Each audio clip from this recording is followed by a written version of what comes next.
are you? And where are you going? What do you want?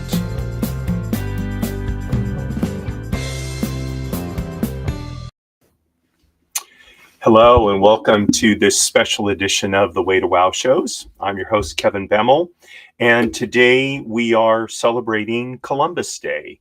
So it is the 13th of October, 2025, and this day marks really a recognition of the voyages of discovery on which Christopher Columbus embarked, but also the contribution to this country that Italians who have emigrated here, become Italian Americans, I suppose, have made over the last roughly 150 years.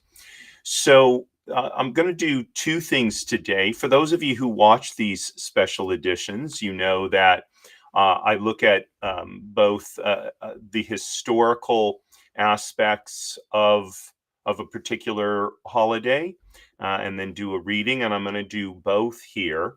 So I'm going to give you a somewhat detailed summary of Christopher Columbus's voyages. And then my reading for this Columbus Day is from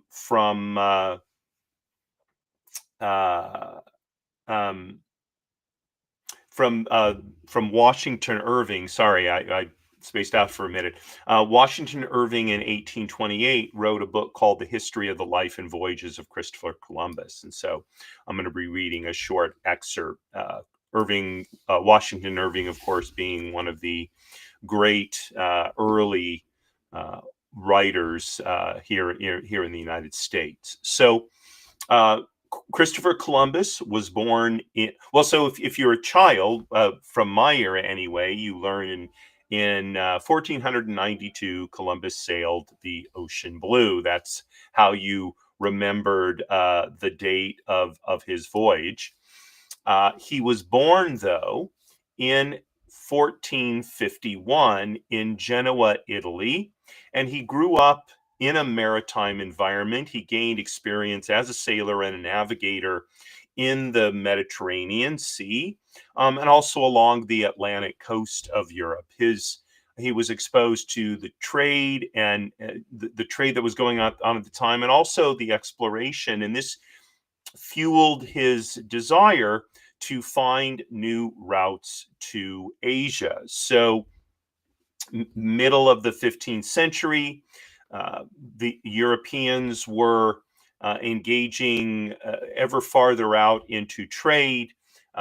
Quite some time before that, Marco Polo, if one, and there are, I know there are some who doubt this as history, but Marco Polo opened up the Orient to trade with Europe, and there were basically two routes to trade with the East, and that was what was known as the Silk Road, overland traveling east through Asia, or to sail from Europe around Africa, the Cape of Good Hope, into the Indian Ocean and on to China, etc. Both were long, hazardous, and so Columbus, theorizing that the world was round, he concluded that if he sailed west from Europe, he would encounter the Orient. And so that was really the motivation for what became his voyages of discovery.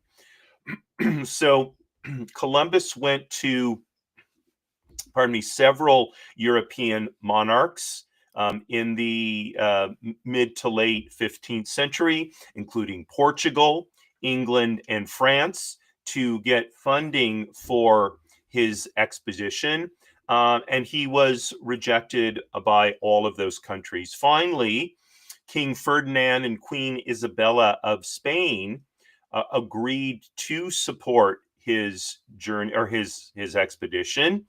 And they were interested in expanding trade, but also in spreading Christianity, in particular the Roman Catholic faith.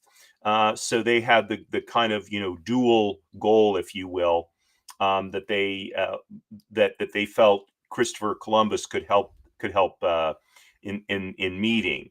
So the ships that he secured for his first voyage, and Columbus made 3 voyages of discovery to the New World. I'm sorry, he made 4 voyages of discovery. I was just double checking, saying, wait, 3 didn't sound right. Yeah, 4 voyages of discovery to what became known as the New World. In his first voyage, he sailed with the Nina, the Pinta, and the Santa Maria. The Nina and the Pinta were what were known as caravels, and the Santa Maria was his largest ship, and it was his flagship. But they all were pretty small. Now, just to give you an idea, okay, a caravel is a type of sailing ship that was developed by the Portuguese in the 15th century. It was widely used during the Age of Exploration.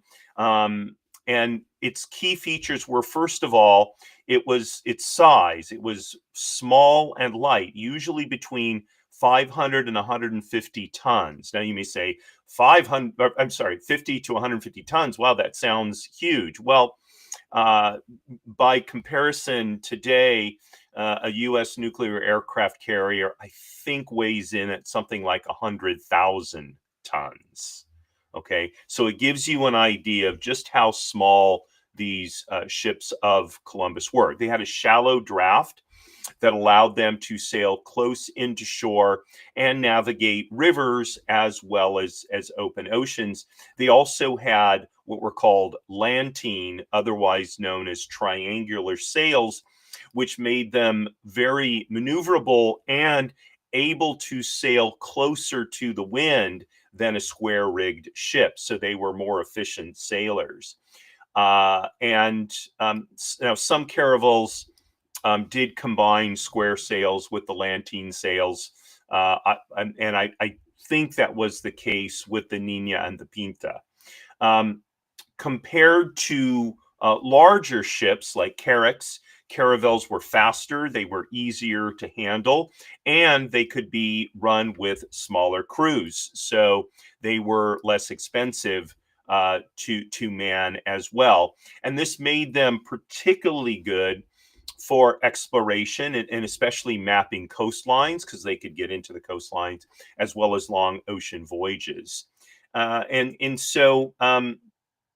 And then, as well, given their size, they could carry a moderate amount of cargo. They were not used as cargo vessels. They were used more as vessels of exploration. And they weren't used as warships either. They didn't mount heavy cannons. They didn't have the ability to do that. But so you can see that these ships that with which Columbus sailed were very small. So his first voyage departed Palos, Spain on August 3rd, 1492, a day before I was born, although many centuries hence, although, you look at my hair and you go, well, maybe he was alive in 1492. Okay, his crew include a mix of sailors, adventurers, and, as was common at the time, men pressed into service. Townspeople and family members gathered to bid them farewell. And given the nature of the voyage, really sailing off west across the Atlantic, many feared that they would never see the sailors again. So they initially sailed along the Spanish coast. They followed the southern coast of Spain, navigating toward the Canary Islands. And this gave them a chance to sort of check out the ships and determine their seaworthiness. and they repaired minor damage en route. When they got to the Canary Islands, they were able to effect more significant repairs and take on supplies. Columbus he spent about a month in the Canary Islands for what was anticipated to be a long ocean crossing. And the stop also allowed him to observe local navigation techniques and get a sense of the trade winds that would help him in the voyage. So he hit first landfall on October 12, 1492. So, a little over a month, about a month and a half or so month to a month and a half after he left the Canary Islands.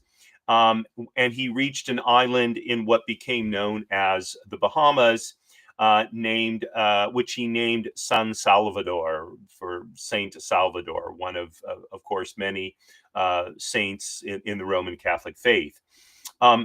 They believed that they had reached the coast of Asia, not realizing that they had discovered a new continent. And this did mark the first European encounter with the Americas in the modern era. So several centuries previously, Vikings had landed on the coast of what became known as North America. But that was around, I think, the year 1000, I want to say. And so Columbus marked the sort of, you could call it rediscovery, but really the discovery of the Americas in the modern age. Mistakenly believing that he had reached Asia, when he happened upon native inhabitants of the Americas, he referred to them as Indians. That's where that term comes from. Again, if from my, when I was a child, that we learned that just as a matter of course. Columbus continued to explore the area. After San Salvador, he explored parts of present-day Cuba and Hispaniola. He of course, encountered local populations there. He assessed resources, and he sought suitable locations for future settlements, laying the groundwork for Spain's colonial ambitions in the Caribbean. So the Santa Maria, Columbus's flagship, ran aground in Hispaniola, and leaving Columbus without his flagship. And he used the wood from it, called its timbers. He established a small settlement called La Navidad. And the idea was to maintain a Spanish presence in the Caribbean. However, the settlement pretty much from the get-go faced a lot of internal strife, as well as resistance from the indigenous population there. So he returned to Spain in March of 1493. He got there on March 15th, as a matter of fact, the Ides of March, 1493, and bringing news of new lands, gold, and native peoples. He received a hero's welcome. He was celebrated at court, and he was rewarded with gifts and titles. And his reports sparked widespread interest in exploring what they realized was a new continent. So later in 1493, Columbus mounted a second voyage. This time, of course, he had no trouble financing the voyage. He had 17 ships as opposed to 3, and he had hundreds of colonists. Aimed at, and the idea was to establish personal settlements. He returned to the Caribbean, including Puerto Rico, Jamaica, and the Lesser Antilles. And And the goal was, again, to expand the Spanish presence, but also to begin the process of converting the native peoples to Christianity. So during the second voyage, Columbus struggled with a number of problems, including supply shortages. By the way, the voyage lasted until 1496. So it was a 3-year voyage. And there was internal conflict and continuing resistance from the indigenous populations. His people suffered disease, hunger, and misunderstandings created tensions within the colony. And yet, despite all of these difficulties, he persevered in exploring and securing Spanish claims. And again returned to Spain in 1496. In 1498, he mounted a third voyage to the New World, and this brought him to the South American mainland now, reaching the Orinoco River in present-day Venezuela.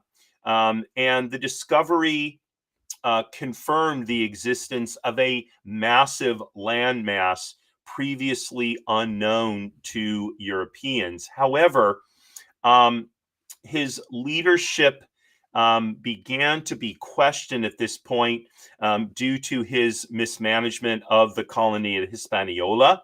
And in 1500, he returned to Spain.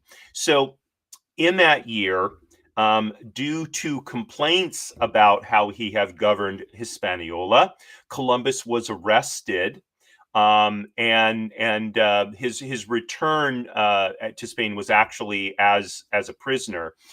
He was later released, but his reputation did suffer. He lost many of his administrative privileges, and the event really highlighted the difficulties of colonial administration.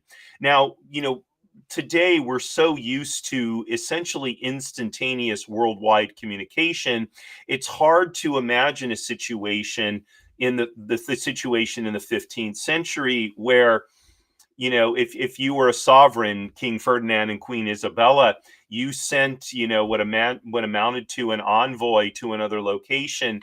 That person acted with a very, very high degree of discretion in terms of what they did, because it could be months or longer for a letter to get, from their envoy back to Spain, and then months again for a response to get back to the envoy. There was no telephone, telegraph. All of those, of course, were not invented until the 19th century, 400 years hence. And so, it was easy, it was easier, let's say, for a colonial administrator, because he had so much authority, to act in what people may have considered to be a dictatorial manner. As long as he had the support of the military, there wasn't a whole lot that other people could do. Hence, systems of patronage and such developed so that people could have, get on essentially the good side of the ruler, and see that their objectives were met. And so after being released and sort of doing what he could to rehabilitate his reputation, Columbus conducted his fourth and final voyage in 1502. And this time he was intent on filing a westward passage to Asia. So he explored parts of Central America, including the coasts of modern-day Honduras, Nicaragua, Costa Rica, and Panama. And the expedition faced storms, shipwrecks, and hostile encounters with indigenous populations. And in the event, Columbus did not find a route heading west from Spain to get to Asia. that took future explorers to do. So during the fourth voyage, which lasted until 1504, Columbus and his crew found themselves stranded for months in Jamaica after a shipwreck. They survived through ingenuity and trade with the locals and really just sheer perseverance. And the voyage really tested his resilience and leadership under extreme conditions. So, despite the somewhat controversial nature of Columbus's life and career, indeed, he exhibited a tremendous amount of stick-to-itiveness and a great deal of leadership as well. In 1504, Columbus returned to Spain. At this point, he was aged, he was physically weakened. So, if you recall, he was born in 1451. So, in 1504, he was really just 53 years old. But given the wear and tear, and 53, back in the 15th century or very early 16th century, was of course a lot older than it is today. He spent his final years trying to regain his titles and wealth, while maintaining the belief that he hadn't, while sort of trying to create this idea that in fact he had reached Asia when in fact he hadn't. And among many, despite his struggles, he was respected for his daring achievements.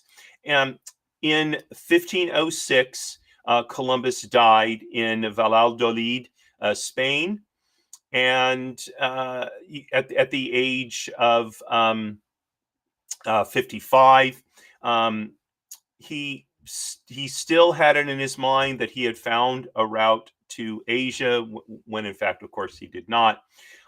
But his voyages permanently connected Europe and the Americas,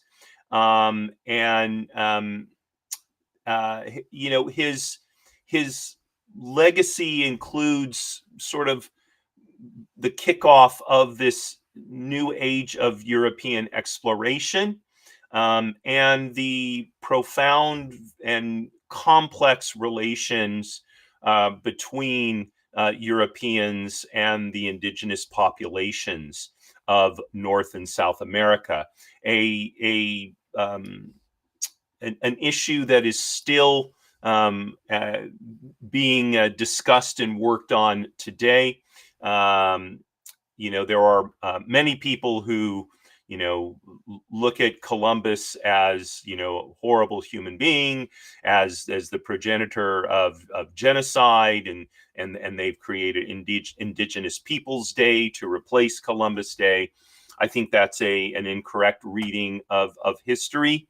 But nonetheless, there's no doubt that the clash of civilizations between those of the Americas and Europe was real, and there were difficult consequences for mankind as a result of, as there is any time there's a clash of civilizations. So I think that there are some takeaways that we can adopt on this Columbus Day, and one is a sense of the courage that it takes to explore the unknown, and that exploration does not have to be geographic.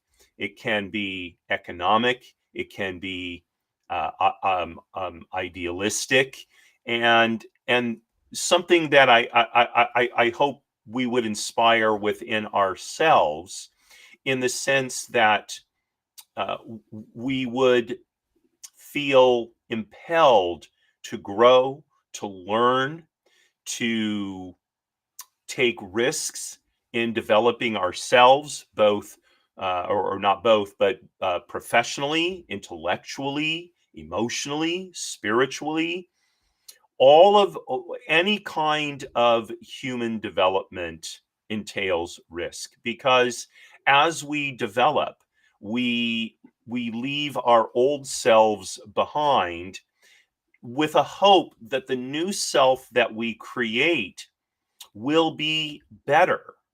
So, to digress for just a minute, I'm reading a book. I've really found it hard to put down, and so I end up reading it instead of getting a good night's sleep. It's written by Maureen McCormick. It's called "Here's the Story." For those of you who are familiar with a TV show called The Brady Bunch, Maureen McCormick played the oldest sister, Marcia Brady. And as she notes in the beginning of the book, Marcia Brady was the girl that every girl of that time wanted to be, and every boy of that time wanted to date. And I will raise my hand. Yes, right. I wanted to date Marcia Brady. She was the coolest. And in deference to Maureen McCormick's comment in the book about admiring Susan Day, who was the eldest daughter in the Partridge Family. Nah, sorry. I mean, she was fine, but Marcia Brady was the one.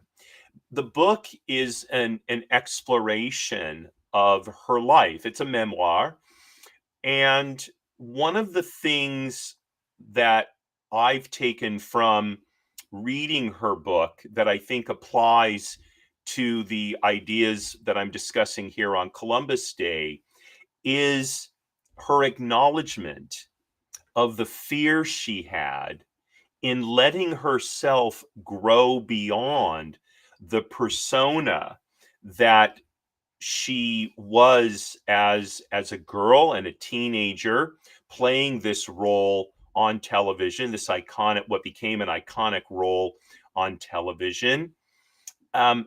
And for decades, really, not having a sense of who she truly was, because she knew she was not the character, despite meeting people and having them recognize her and calling her Marcia instead of Maureen, which was her name, and feeling that she was not only wasn't she this character, she was sort of inauthentic because she couldn't be this character, and the kind of pain that it caused her for decades, and the pain it caused people in her life, until she could finally gain the courage, partly through the support of her husband and her mother and other friends, to risk moving beyond this idea she had in her mind of who she had to be.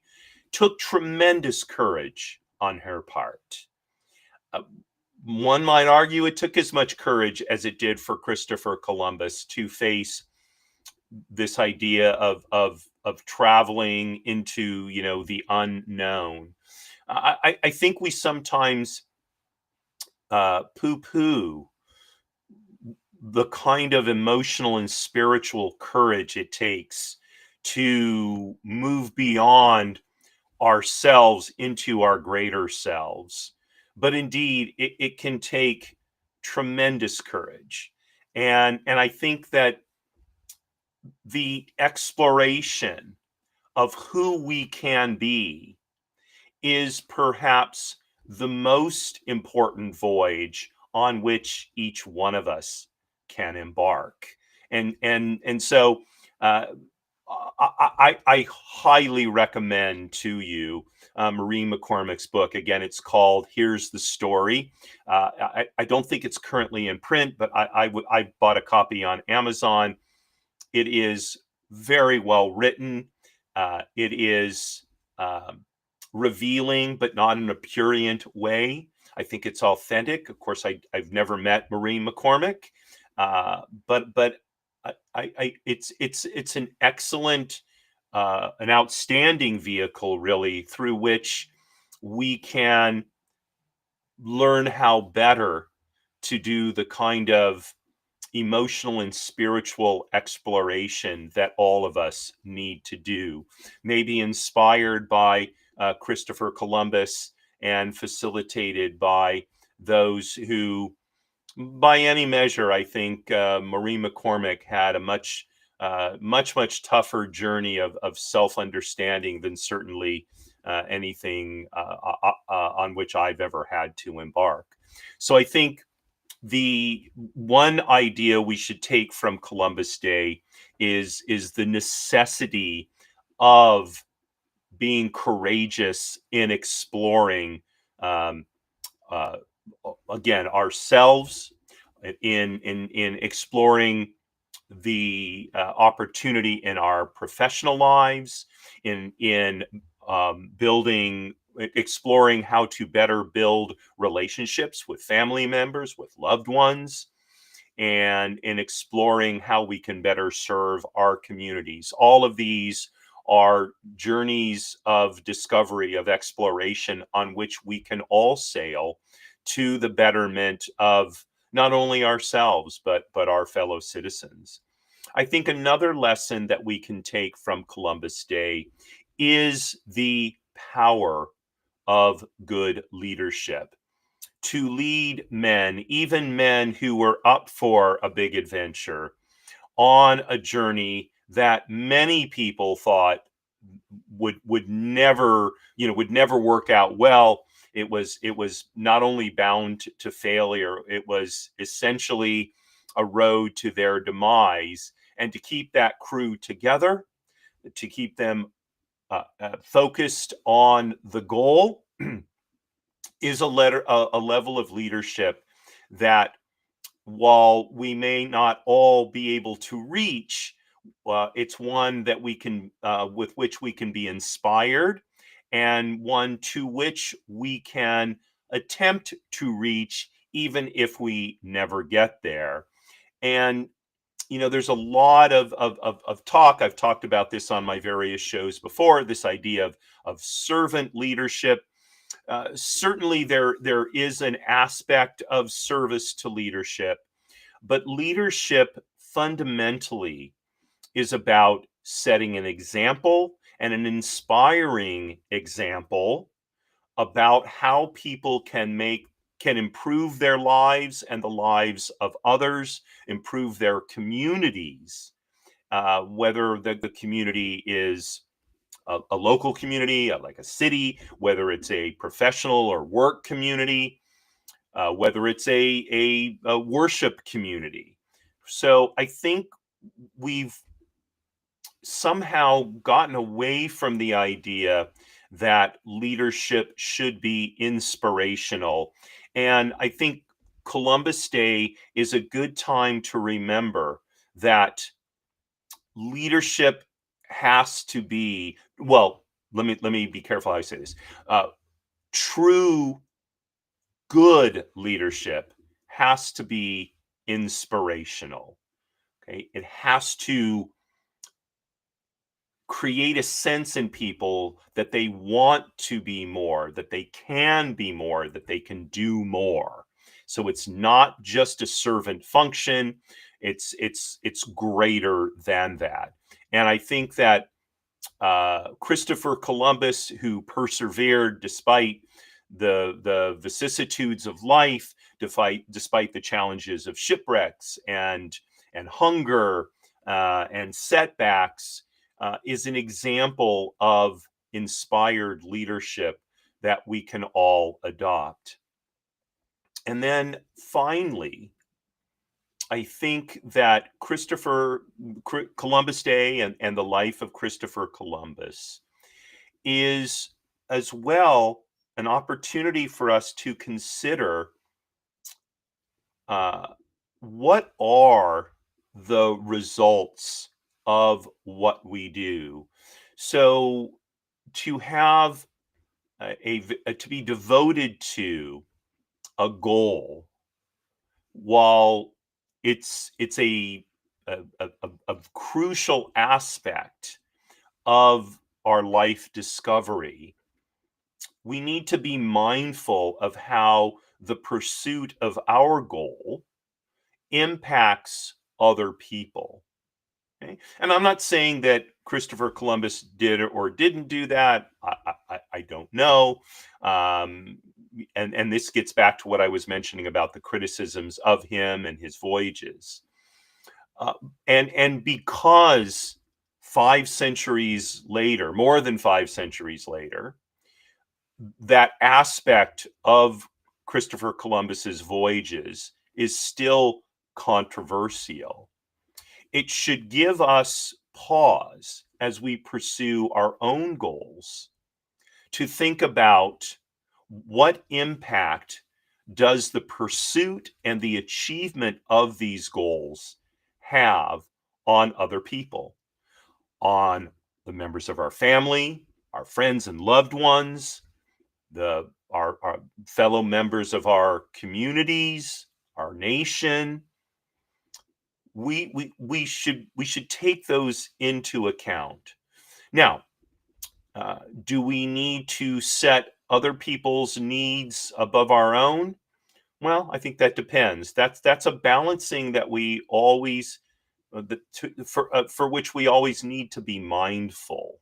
Okay, so we don't need to subtend our own lives to that of others, but at the same time, we can't be so selfish as to deny other people, or as to ignore, I think is a better way to put it, ignore other people and our impact on them in a, single-minded, even blind pursuit of that which we want.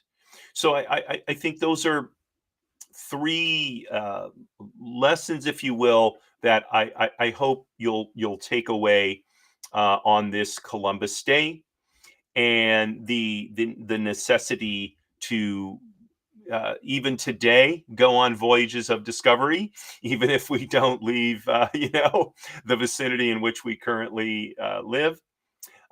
The idea that inspiration, the ability to inspire, is a crucial part of true leadership. And again, that uh, we need to consider the impact on others as we pursue our goals. So I'm going to conclude this show, I should say, with the reading that I mentioned at the beginning of the show. Again, it's from Washington Irving's A History of the Life and Voyages of Christopher Columbus, written in 1828. Okay, and I'm going to preface it and close it with just real short remarks, and here we go. So today, as we observe Columbus Day, we look beyond the controversies of history to consider the spirit that animated one of mankind's boldest undertakings, the crossing of an unknown ocean in search of a new route, but what turned out to be a new world. So, Washington Irving, often called the first great American man of letters, wrote the earliest full biography of Columbus in English. And in this passage, he portrays not only the courage of one man, but the faith and perseverance that made discovery possible. So as you listen, imagine the scene at Palos, the small harbor from which Christopher Columbus and his crew set forth at dawn. 3 small, fragile ships, a handful of sailors, and really one unshakable belief that the horizon did not mark the end of the world, but indeed its beginning. On Friday, the 3rd of August, 1492, Columbus set sail from the bar of Saltes in the port of Palos with 3 vessels. 2 of them, called caravels, were light vessels without decks in the center and only covered at the prow and stern. The third was a larger ship called the Santa Maria, completely decked, and on board of which Columbus himself embarked. When the signal gun was fired from the little fortress, the mariners gave a parting cheer, and the crowd on shore returned it with loud acclamations. Many wept, for they knew not whether they would ever see their friends or country again. Columbus stood upon the deck of his vessel, his eye fixed on the land he was leaving. The surge of the tide bore him slowly from the shore, and the breeze soon sprang up, which was to carry him across the unknown seas.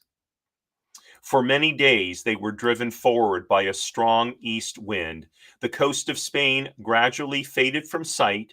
The mountains of Faro, one of the Canary Islands, were the last land beheld. Then came the solitude of the ocean, vast, limitless, and mysterious. The seamen looked around with awe upon the boundless expanse and felt as if they were launching forth upon a world of waters where human foot had never trod and whence perhaps they might never return. Columbus alone was calm. His mind, filled with high and solemn thoughts, seemed borne above all earthly anxiety. The spirit of discovery, the hope of bringing new nations to the knowledge of the gospel, and the glory of his sovereigns all combined to sustain him. Each evening he observed the heavens with pious attention. Each morning he gave thanks to God for the protection of the night. As the voyage advanced, the compass was observed to vary from true north, a phenomenon that had never before been noticed.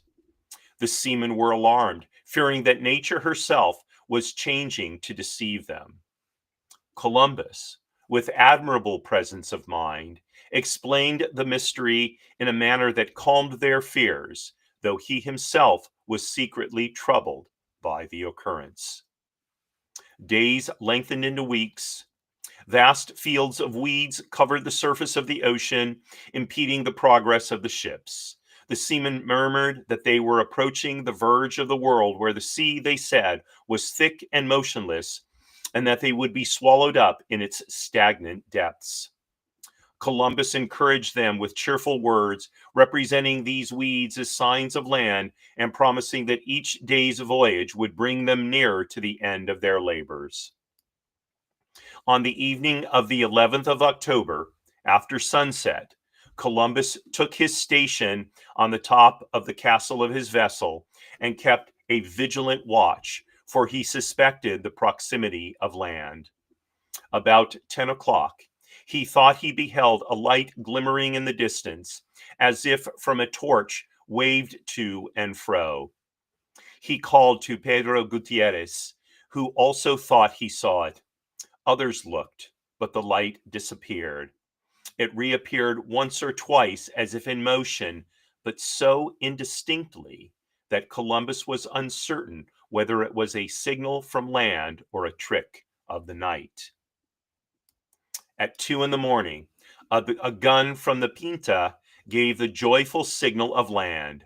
A cry of "Tierra! Tierra!" resounded through the ships. The dawn soon revealed the shore of a beautiful island, with verdant with trees and watered by innumerable streams. The inhabitants, naked and simple, gazed with wonder upon the strange visitors, while Columbus, in the rich dress of a Spanish grandee, bearing the royal standard, descended upon the beach and took possession of the land in the name of his sovereigns. He named it San Salvador, in token of the divine mercy which had conducted him in safety across the perils of the ocean. Kneeling upon the sands, he returned thanks to God with tears of joy. His followers joined him in hymns of praise, and thus was accomplished the great event which gave to civilized man a new hemisphere. So Washington Irving wrote these words more than 3 centuries after Columbus's voyage, but they still speak to the courage, faith, and vision that drive discovery in every age. So on this Columbus Day, I hope you're flying your flag. I put mine out at about 7:30 this morning.